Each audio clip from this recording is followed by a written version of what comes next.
اعوذ باللہ من الشیطان الرجیم بسم اللہ الرحمن الرحیم نحمدہ ونصلی ونسلم علی رسولہ النبی الکریم اما بعد فاعوذ باللہ من الشیطان الرجیم بسم اللہ الرحمن الرحیم اللہم صلی علی سیدنا و مولانا محمد وعلی آلہ وصحبہ وبارک وسلم۔ معزز طلباء و طالبات و معزز سامعین گرامی، السلام علیکم ورحمۃ اللہ وبرکاتہ۔ آج الحمدللہ ہم گلستان سعدی کے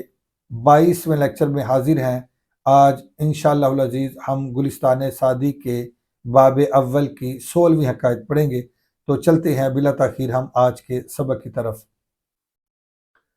توجہ سے اسکرین کے اوپر آج کا سبق دیکھیں۔ شیخ سعدی رحمۃ اللہ علیہ آپ لکھتے ہیں، سیاہ گوش را گفتن ترا ملازمت شیر بچے وجہ اختیار افتاد۔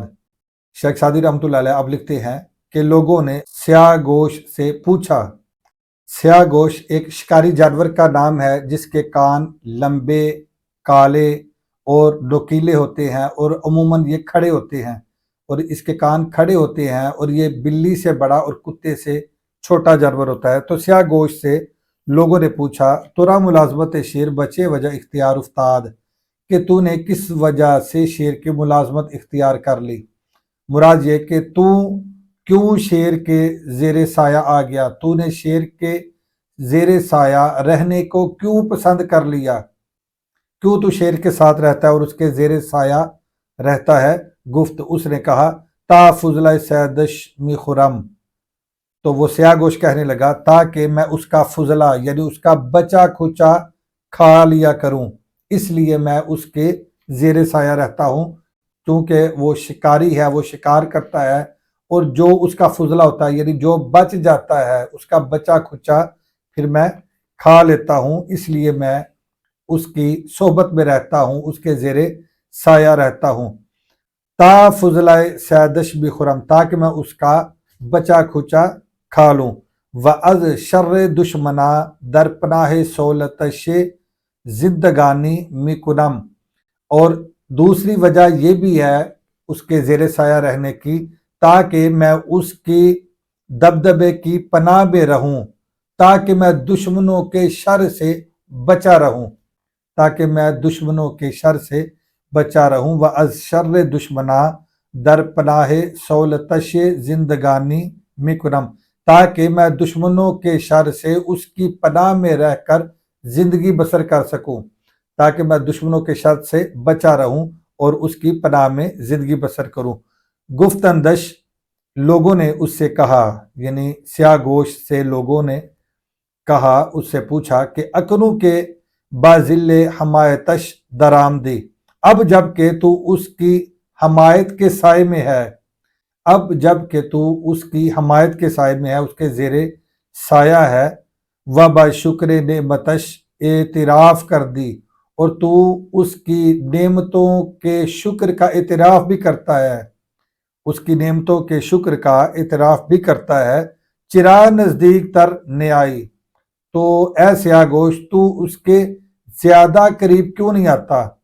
اس کا زیادہ قرب کیوں نہیں پا لیتا؟ چرا نزدیک تر نیائی، تو اس کے نزدیک تر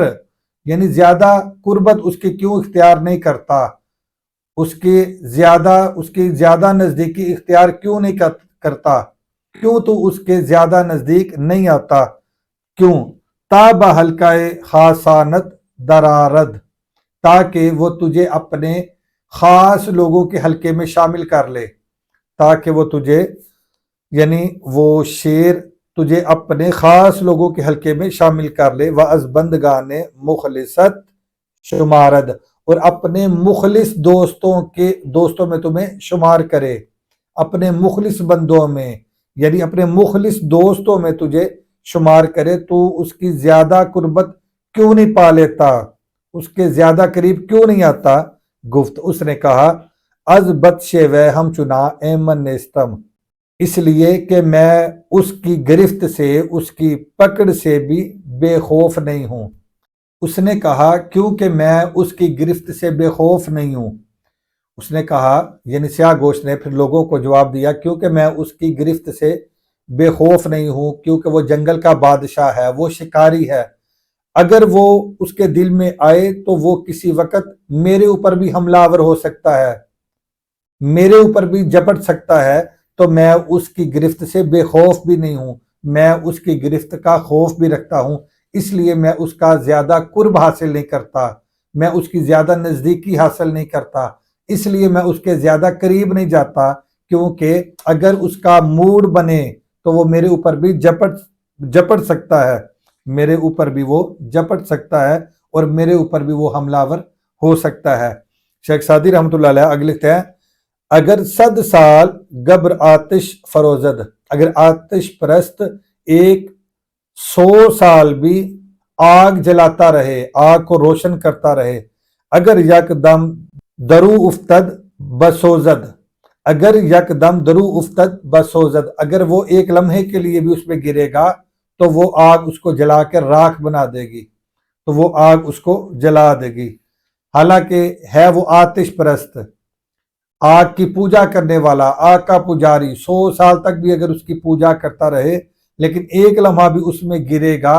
تو وہ آگ اس کو جلا کے راکھ کر دے گی، تو وہ آگ اس کو جلا دے گی۔ افتد کے ندیم حضرت سلطان را ضرب عبد، ہو سکتا ہے کہ بادشاہ کا کوئی صاحب سونا حاصل کر لے، ضرب عبد سونا حاصل کر لے، یعنی مال و دولت پا لے، یعنی بادشاہ کی قربت اور نزدیکی کی وجہ سے وہ سونا حاصل کر لے، یعنی مال و دولت حاصل کر لے اور بہت امیر ترین بن جائے، وہ بادشاہ کے سر برود، اور یہ بھی ہو سکتا ہے کہ وہ بادشاہ کی قربت اور نزدیکی کی وجہ سے اپنا سر ہی گوا بیٹھے۔ دونوں باتیں ممکن ہے۔ پہلی بات یہ کہ ممکن ہے کہ وہ بادشاہ کی قربت اور نزدیکی سے امیر ترین بن جائے، اور یہ بھی ہو سکتا ہے کہ بادشاہ کی قربت اور نزدیکی کی وجہ سے اپنا سر ہی گوا بیٹھے، اپنے سر سے ہی ہاتھ دھو بیٹھے۔ وہ حکمہ گفتند، اور عقل مندوں نے کہا ہے، از تلو نے تب پادشاہاں پر حضر باید بود، عقل مندوں نے کہا ہے کہ بادشاہوں کی ایسی طبع سے پرہیز کرنا چاہیے،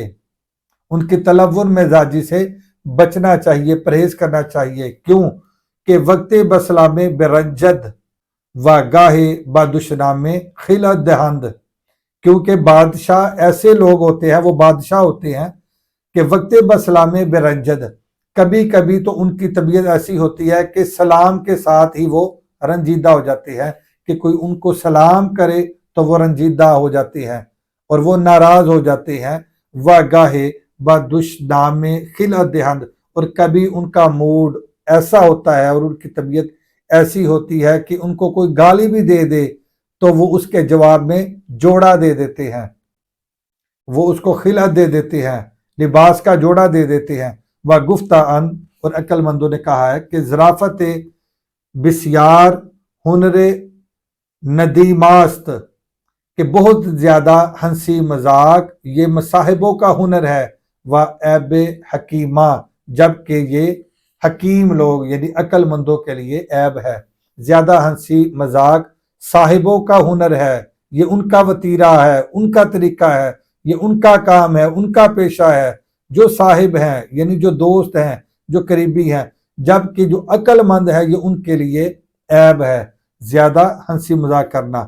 آگے شیخ سعدی رحمۃ اللہ علیہ آپ لکھتے ہیں، تو برسر قدر خیشتن باش و وقار،